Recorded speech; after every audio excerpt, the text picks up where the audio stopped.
En 2006, une armée de policiers a encerclé le Banco Rio en Argentine et a négocié pendant des heures avec un groupe de braqueurs audacieux à l'intérieur. Les criminels ont pris des otages et ont exigé que la police leur apporte de la pizza. Finalement, l'un des braqueurs a dit à la police qu'il était prêt à se rendre. Mais lorsque les forces de l'ordre sont entrées dans la banque, il n'y avait pas un seul criminel à trouver. Ils avaient disparu sans laisser de traces, emportant avec eux 20 millions de dollars en liquide et des objets de valeur provenant de coffres-forts. En 2006, le plus grand braquage de banque a eu lieu en Argentine de manière intelligente et compliquée et a été réalisé par 4 personnes. La première était le chef. Il s'appelle Fernando Orocco. La deuxième était l'ingénieur des opérations.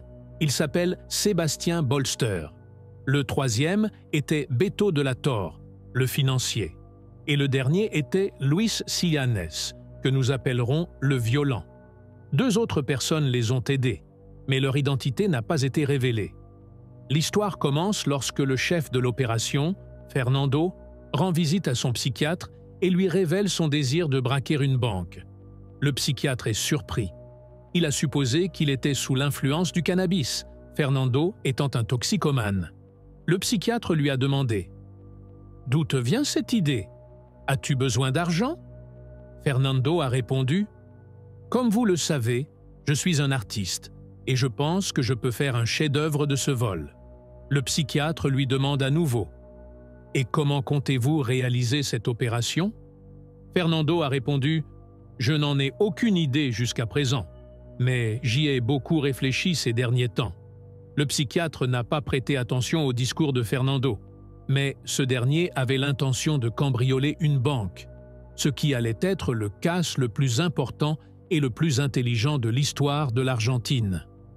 Fernando se promenait quotidiennement dans les rues de Buenos Aires, la capitale argentine, à la recherche de cibles potentielles pour son opération. Il a trouvé Banco Rio, une succursale de l'une des banques les plus connues dans un quartier riche, ce qui signifie que la plupart de ses clients sont riches et déposent tous leurs biens de valeur dans cette banque. Fernando a proposé plusieurs stratégies pour mener à bien son opération, les a étudiées et a finalement retenu 2 options. Premièrement, il pourrait entrer armé dans la banque pendant qu'elle est ouverte, prendre l'argent, puis s'enfuir rapidement avant que la police n'arrive. L'inconvénient de cette stratégie est qu'elle n'est pas sûre et que le butin serait modeste, car il n'aurait pas le temps de collecter tout l'argent et de s'enfuir avant l'arrivée de la police. La deuxième méthode consiste à s'introduire dans la banque pendant qu'elle est fermée en empruntant un tunnel qui mène directement à la chambre forte. Cependant, en raison des capteurs de la banque et du système d'alerte développé, il serait rapidement découvert, et cette méthode est également risquée. Les 2 méthodes présentant le même niveau de risque, Fernando a décidé d'opter pour celle qui lui permettrait d'obtenir le plus gros butin, c'est-à-dire de creuser un tunnel par lequel il pourrait pénétrer directement dans la chambre forte pendant que la banque était fermée. Fernando a alors commencé à réfléchir à la manière dont il pourrait y parvenir. Au début, Fernando pensait louer un appartement au rez-de-chaussée ou un studio près de la banque et creuser un tunnel souterrain jusqu'à la chambre forte. Mais finalement, il a découvert quelque chose qui lui simplifierait la tâche. Lors d'une de ses visites régulières de la ville, il a remarqué les bouches d'égout le long de la rue de la banque. Il y avait une ouverture tous les 10 mètres, ce qui indiquait que le tunnel d'égout existait déjà sous la banque. Fernando a continué à suivre les ouvertures le long de la rue jusqu'à ce qu'il atteigne l'estuaire des égouts.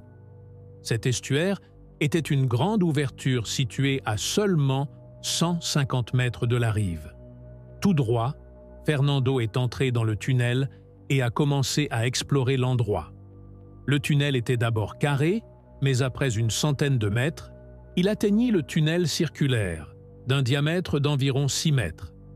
Il s'agit d'un immense tunnel qui s'étend sous la ville et qui passe directement devant la banque.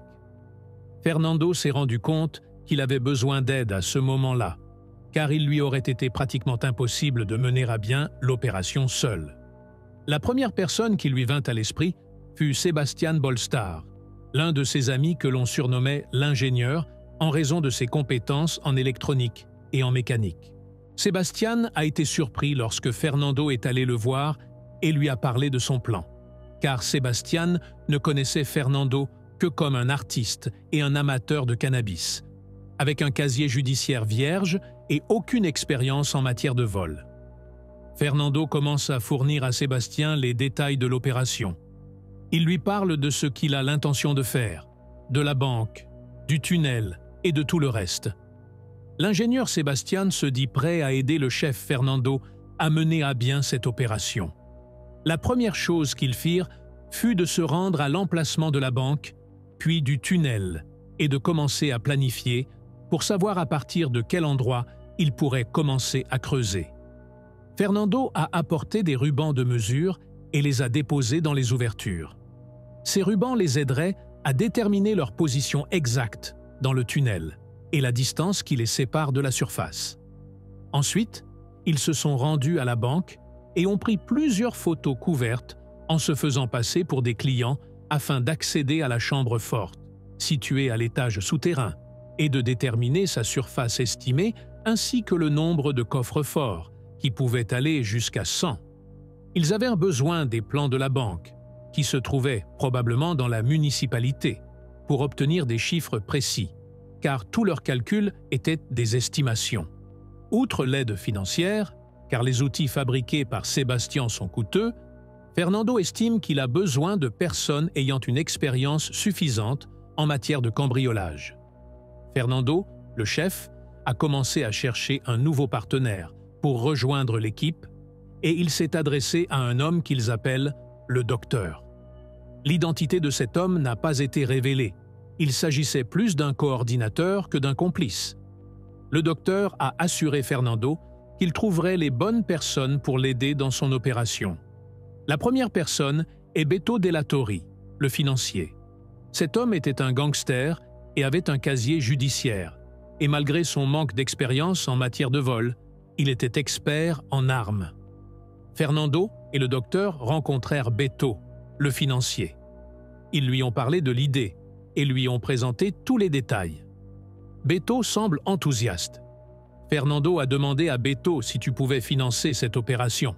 « Nous risquons d'avoir besoin de beaucoup de matériel. » Beto a répondu « En fait, je n'ai plus d'argent, mais j'ai un camion. Je peux le vendre et financer l'opération. » Beto est alors devenu le troisième membre principal du gang. Quant au docteur, il n'était pas un membre, mais un coordinateur qui aidait le gang. Fernando avait besoin d'un quatrième membre qui l'aiderait dans les travaux qui nécessitaient de la force. L'ingénieur était occupé à fabriquer des outils et le financier était l'aîné, il ne pouvait donc pas aider. Le médecin a suggéré le quatrième membre, Luis Salins, surnommé le Violent. Il avait un casier judiciaire avec suffisamment d'expérience en matière de vol. Il a exécuté de nombreuses opérations pour lesquelles il a été emprisonné pendant 15 ans. Luis avait le sang chaud et était toujours prêt à recourir à la violence à tout moment. Mais il était intelligent et doué pour la comédie et la fraude, et il jouera un rôle important dans l'opération. La bande est maintenant au complet. Fernando le chef, Sébastien l'ingénieur, Beto le financier et Luis le violent. Les quatre commencent à étudier les détails de l'opération et descendent ensemble dans le tunnel pour vérifier les calculs de Fernando et Sébastien. Comme nous l'avons déjà dit, des calculs plus précis sont nécessaires. Et pour cela, ils ont besoin des plans de l'immeuble de la banque. Le violent a promis de leur fournir les plans. Et lorsqu'ils ont demandé comment il s'y prendrait, il a répondu « Ne vous inquiétez pas, je m'en charge ». Quelques jours plus tard, ils ont reçu les plans et ne savent toujours pas comment il les a obtenus. A-t-il soudoyé un employé de la municipalité ou s'est-il introduit lui-même dans le bâtiment municipal pour les voler? Personne ne le sait. Mais le plus important, c'est qu'ils les ont eus tout de suite. Selon leur plan, le tunnel devait être creusé en diagonale, comme vous pouvez le voir sur cette image. Ils ont donc commencé par déterminer le point de départ du creusement, la longueur du tunnel, les angles et tout ce qui pouvait rendre leurs calculs plus précis. Ils ont ensuite élaboré un plan détaillé, comprenant tous les calculs nécessaires au creusement. Ensuite, ils ont commencé à apporter les outils nécessaires. Ils ont apporté un générateur diesel et des foreuses, et ils ont commencé à creuser le tunnel. Pendant le creusement, il y avait toujours quelqu'un dans la rue, pour s'assurer que le bruit du creusement n'était pas entendu d'en haut. Le processus de creusement allait leur prendre au moins plusieurs mois. Ils sont donc passés au problème suivant, à savoir les capteurs et le système d'alerte qui se mettait en marche dès que quelqu'un mettait un objet dans la chambre forte.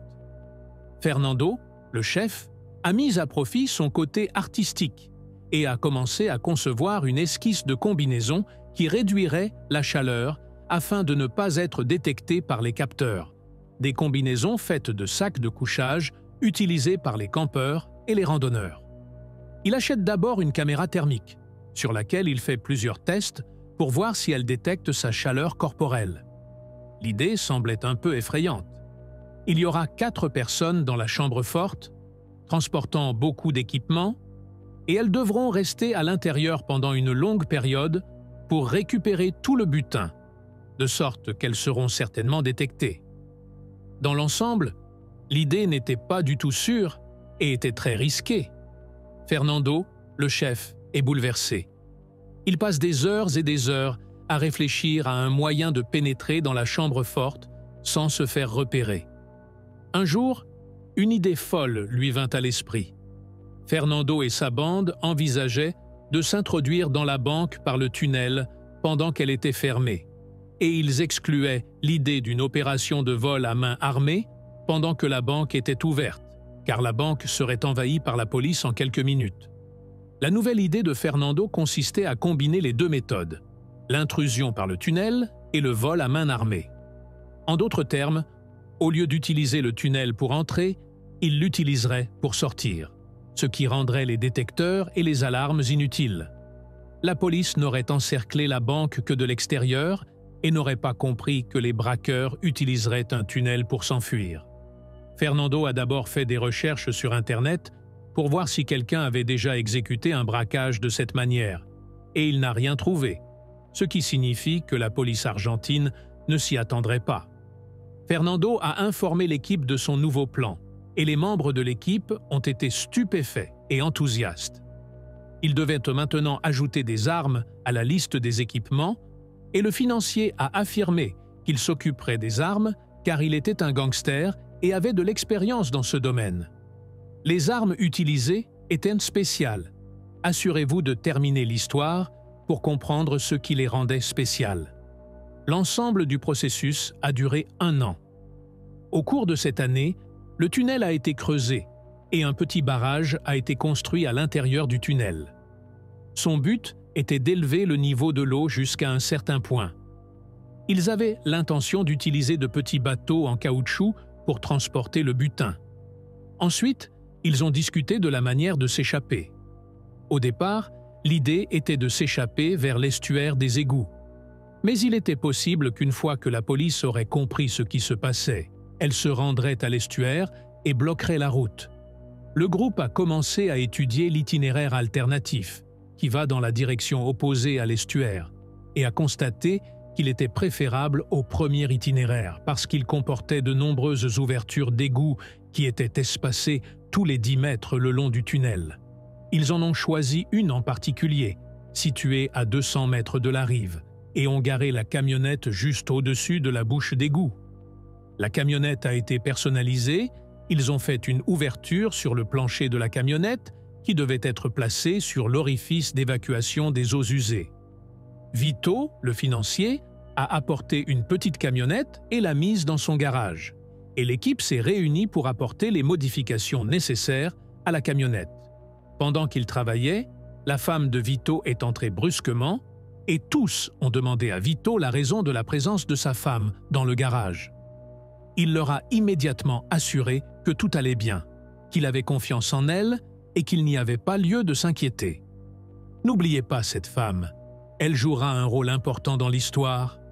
Après avoir terminé le processus de modification de la camionnette, Ils avaient besoin d'un chauffeur qui les attendrait dans la camionnette jusqu'à ce qu'ils arrivent.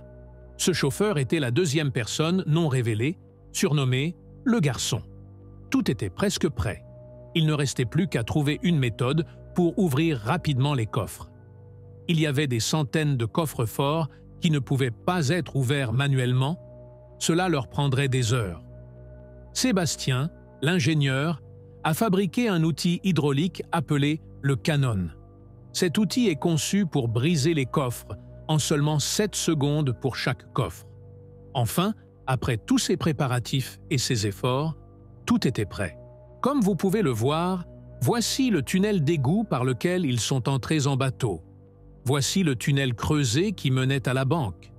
Voici la chambre forte de la banque, qui contenait des coffres forts, et environ 200 mètres plus loin.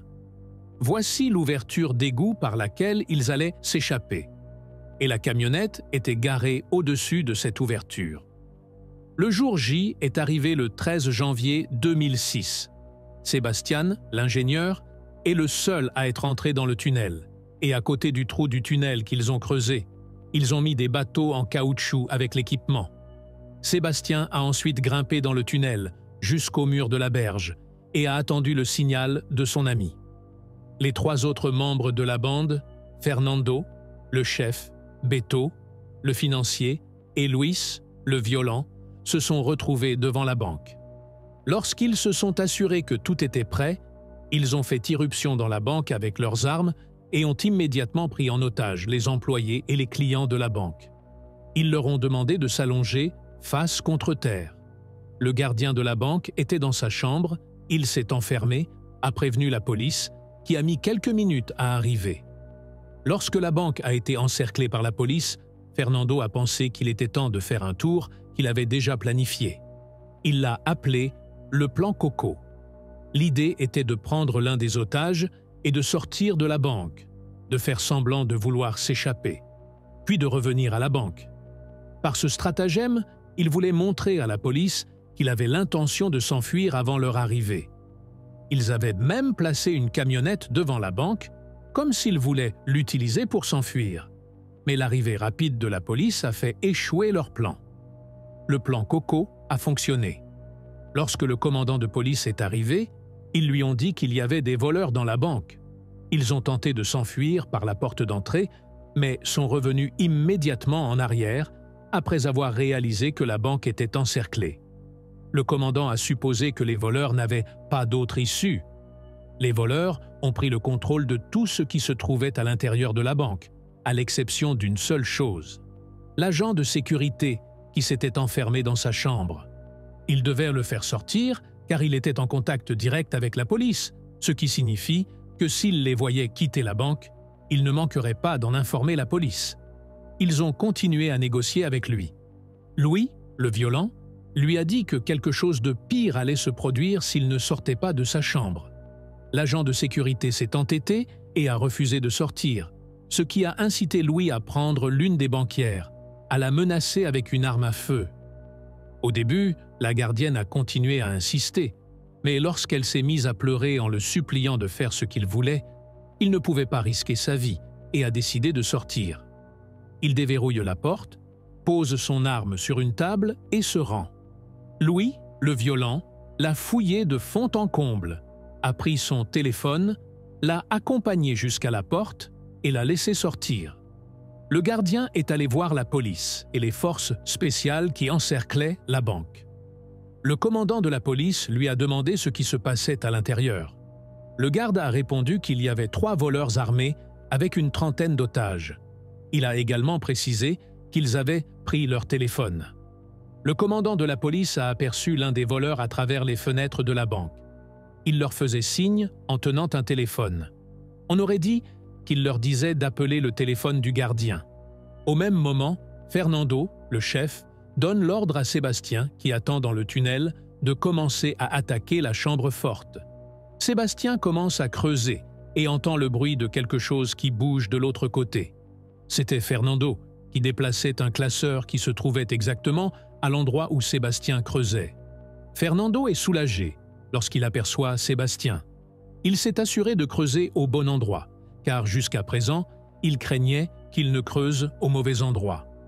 Sébastien, l'ingénieur, pénètre dans la chambre forte avec son canon hydraulique et commence à ouvrir les coffres. Le plan était d'ouvrir autant de coffres que possible en 2 heures. Ils avaient déjà estimé qu'ils pourraient ouvrir environ 400 coffres pendant ces 2 heures.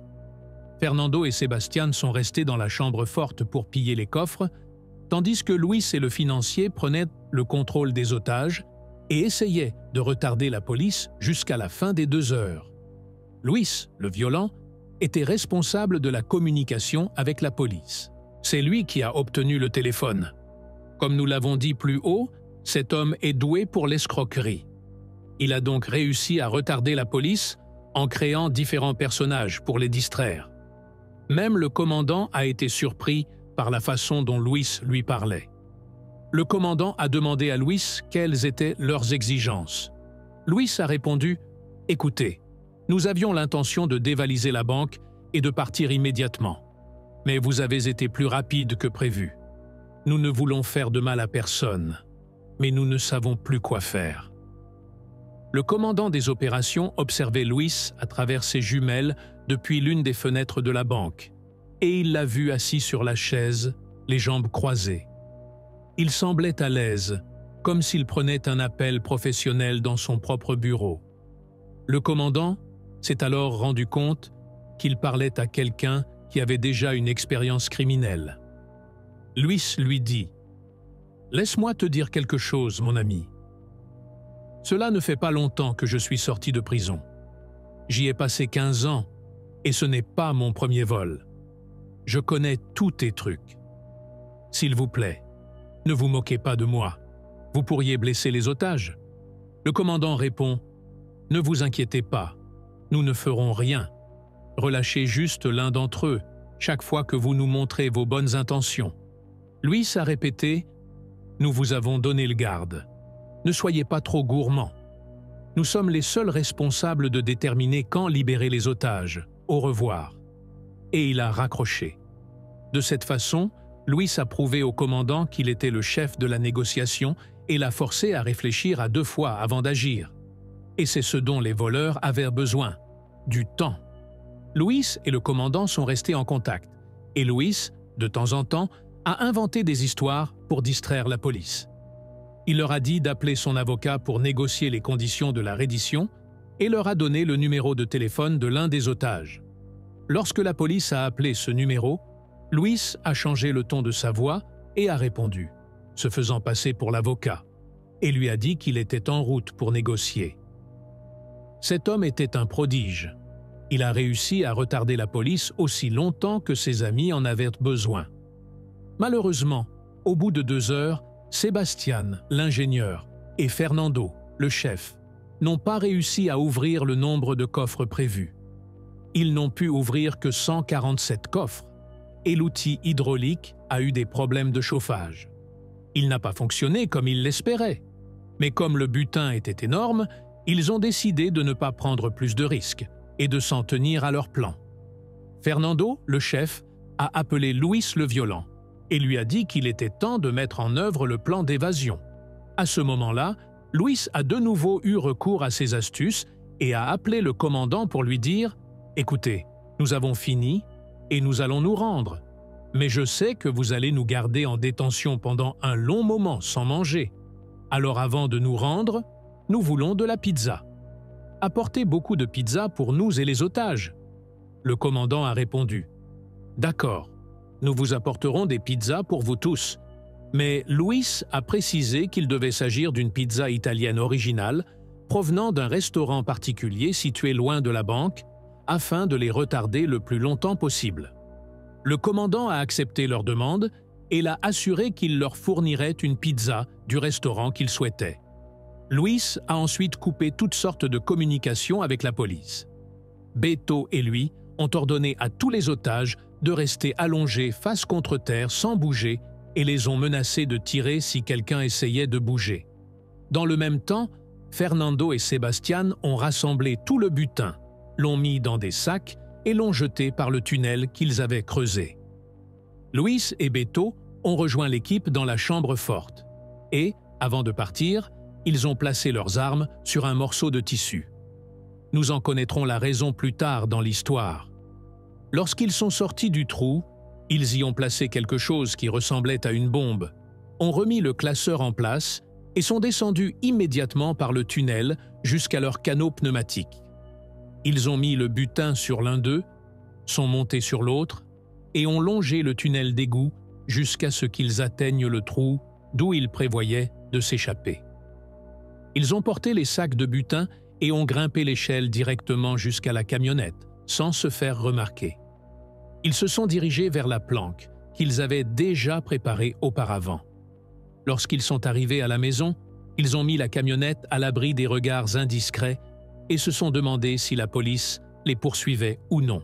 Le plus drôle, c'est que jusqu'à ce moment-là, la police n'avait pas encore pénétré dans la banque. Ils regardaient à la télévision, détendus, comme s'ils regardaient un film, en attendant la réaction de la police lorsqu'elle se rendrait compte de ce qui se passait exactement. Après avoir apporté les pizzas, le commandant a essayé d'entrer en contact avec Louis, mais toutes ses tentatives ont été vaines. La police a alors compris que l'heure du raid avait sonné. Le commandant de la police a ordonné aux forces spéciales de prendre d'assaut la banque et de se préparer à tout conflit armé. Cependant, lorsque la police a fait irruption dans la banque, elle n'a trouvé personne d'autre que les otages. La police n'a pas réussi à comprendre ce qui se passait. Comment ces voleurs ont-ils pu s'échapper? La police a été déconcertée par le fait que Fernando et son équipe ont caché le trou. Ils ont même supposé que les voleurs étaient cachés parmi les otages et les ont tous placés en garde à vue jusqu'à ce que leur identité soit confirmée. Finalement, après une période de recherche, ils ont découvert le trou derrière le classeur. Le problème, c'est qu'ils ont trouvé quelque chose qui ressemblait à une bombe. Ils ont donc dû faire appel à la division des explosifs pour examiner cette chose, qui s'est finalement avérée être une fausse bombe. Pendant tout ce temps, l'équipe se trouvait dans sa planque, regardait la télévision et fêtait son exploit. Ensuite, chacun a pris sa part du butin au hasard, ce qui était comme une petite colline pour eux, de sorte qu'ils ne pouvaient pas la calculer. Il y avait de l'argent, de l'or et des bijoux. La banque a estimé le montant du butin à 19 millions de dollars. C'est pourquoi cette opération a été classée comme le plus grand braquage de banque de l'histoire de l'Argentine. Lors du partage du butin, il était prévu que chacun s'en aille et ne se revoie jamais. Chacun prit sa part, monta dans sa voiture et partit dans une certaine direction. Ils étaient heureux, bien sûr, mais l'un d'entre eux allait rapidement perdre son bonheur et les autres allaient être poursuivis l'un après l'autre. Il s'agit de Beto, le financier.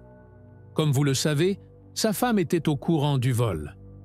Un jour, en rentrant chez lui, Beto remarque qu'un des sacs de butin n'est pas à sa place. Il l'a trouvé, l'a ouvert et a constaté qu'il manquait une grosse liasse de billets. Il est immédiatement allé voir sa femme et lui a demandé « As-tu pris une partie de l'argent ?» Elle a répondu froidement « Oui, j'ai pris 5 ou 6 petites liasses. 5 ou 6 liasses d'une valeur approximative de 300 000 $. Beto a dit à sa femme « Nous essayons de rester à l'abri des regards. Comment oses-tu prendre une telle somme d'argent sans me le dire? Nous allons être démasqués à cause de toi. » Beto a exigé de sa femme qu'elle lui rende l'argent qu'elle avait pris après une dispute. Devant son refus, la dispute s'envenime. Beto a finalement décidé de cacher ailleurs les sacs de butin qu'il avait à l'intérieur de la maison. Il ne se doutait pas que sa femme serait tellement en colère contre lui que, dès qu'il aurait quitté la maison, elle se serait rendue au poste de police pour le dénoncer, craignant qu'il ne la trompe et ne prenne leur argent pour son amant. Imaginez que son arrestation ait été provoquée par la jalousie. Beto, quant à lui, était dévoué à sa famille et ne pouvait imaginer la quitter. Finalement, Beto a été arrêté et, après avoir été interrogé, il a refusé de révéler l'identité de ses complices. Cependant, avec l'aide de sa femme et d'autres preuves, telles que la localisation des téléphones, les identités des 4 membres du gang ont été révélées et des mandats d'arrêt ont été délivrés à leur encontre. Bien que chacun d'entre eux ait pris une direction différente, ils ont tous été arrêtés et jugés. Ce qui est curieux, c'est que le butin n'a pas été retrouvé en grande partie, car les voleurs l'ont caché dans des endroits délicats et n'ont pas voulu l'admettre. Ils ont été condamnés à des peines de prison allant de 9 à 15 ans. Aucun d'entre eux n'a réussi à terminer sa peine.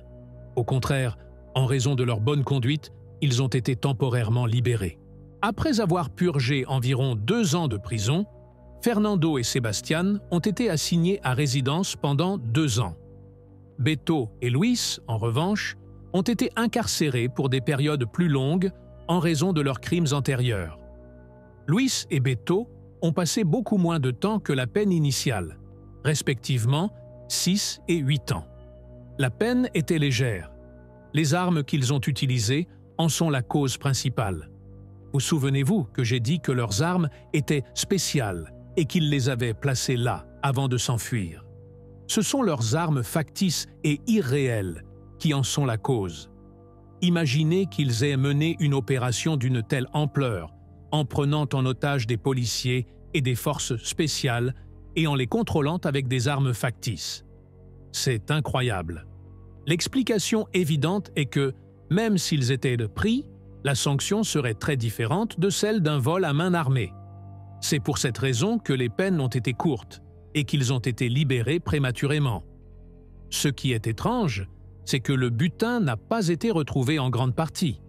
Nous ne savons pas si un accord a été conclu en secret avec les autorités pour récupérer une grande partie de l'argent en échange d'une libération anticipée, ou si des pots de vin ont été versés.